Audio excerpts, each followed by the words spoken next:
इकट्ठा हो रही है तुम्हारी वजह से। क्योंकि तुम आज इतना सज धज के आई हो, इतनी सुंदर लग रही।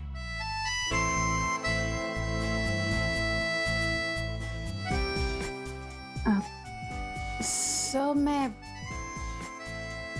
मैं सुंदर लग रही हूँ? हाँ, सुंदर लग रही।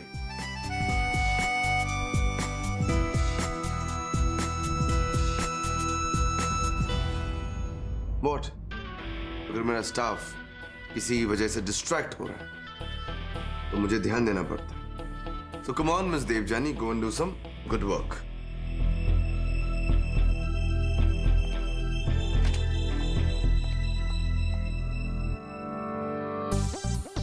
इन्होंने मुझे कॉम्प्लीमेंट दिया या मुझे डांटा? ये खड़ूस क्या कहते हैं, मेरे कुछ समझ में ही नहीं आता। बिन्नी जी, इतने साल बीत गए हमारी शादी को, आज तक मैं आपके परिवार का दिल नहीं जीत पाया। अभी तो मेरे भाई को ये सब सहना पड़ रहा है। कैसा भाई हूं मैं? अरे बाय गॉड, आप ऐसे क्यों बोल रहे हैं? क्या गलत बोल रहा हूँ बिन्नी जी? कल तक आपके परिवार के सभी लोग डब्बू के लिए रिश्ता ढूंढते फिरते थे, और अब जब असीम जैसा अच्छा रिश्ता सामने से आ रहा है तो आपके परिवार को सोचने के लिए टाइम चाहिए। नहीं, वो क्या है ना कि कुछ गड़बड़ तो हम में ही होगी, तभी तो डब्बू को सोचने के लिए टाइम चाहिए, और टाइम चाहिए। नहीं, ऐसी कोई बात नहीं है। ऐसी बात ही तो है बिन्नी जी, वरना असीम जैसा शरीफ सुलझा हुआ लड़का, अरे वो क्या कहते कि चिराग लेकर निकले ना ढूंढने के लिए तो भी ना मिले। वो सब कुछ ठीक है, बट सब कुछ इतना अचानक हुआ है ना, इसलिए बस, और कोई बात नहीं है। बिन्नी जी, एक बात बताऊं आपको, अगर आपके परिवार वाले मेरी बेइज्जती करें ना तो मैं सह लूंगा। मेरे छोटे भाई की बेइज्जती, मेरे खानदान की बेइज्जती मैं बर्दाश्त नहीं कर सकता।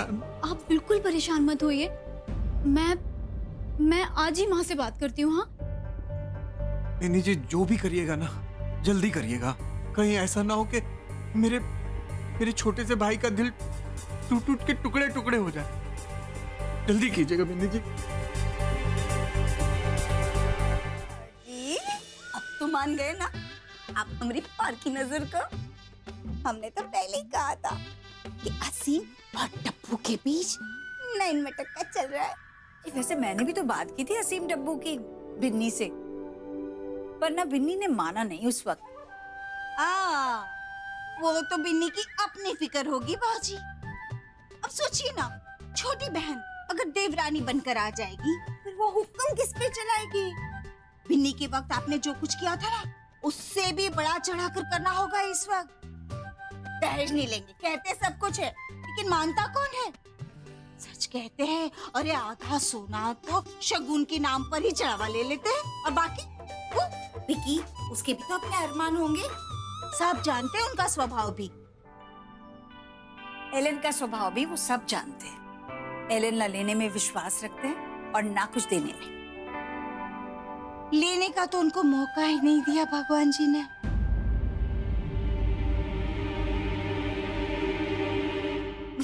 बाजी, आप चंदी के लिए रिश्ता ढूंढ रहे थे ना, तो अब देखो ना डब्बू की बात आ गई, तो क्या दोनों की शादी एक साथ करोगे आप? सच कहते हैं आप, है ना, चंदी की शादी कुछ दिनों तक ताक पे रख लीजिए। हाँ, तुम ना कुछ भी बोल लेती हो।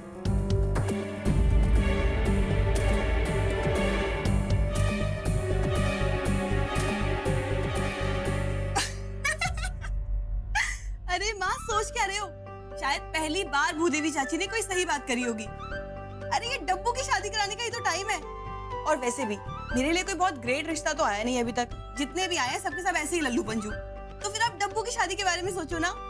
मैं तो यहाँ ये बताने आई थी कि एक बहुत बड़े इंटरनेशनल फैशन हाउस की दिल्ली वाली ब्रांच से मेरे लिए इंटरव्यू कॉल आया है। अब अगर सब कुछ ठीक रहा तो मैं अपना फिर से करियर स्टार्ट कर पाऊंगी। और माँ, आप ही कहते थे ना कि भगवान जो करता है अच्छे के लिए करता है।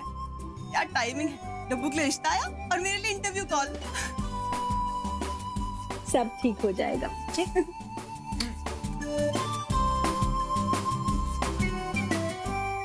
बेटिया कब बड़ी होती है और समझदारी की बातें करना शुरू हो जाती है, पता ही नहीं चलता।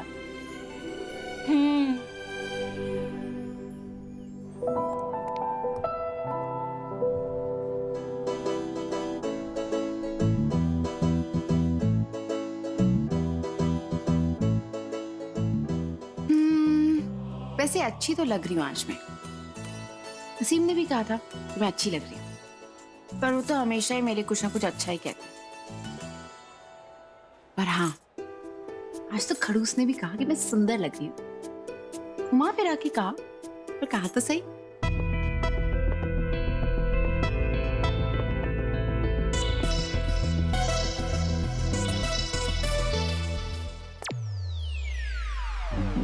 Thank God, बच गए।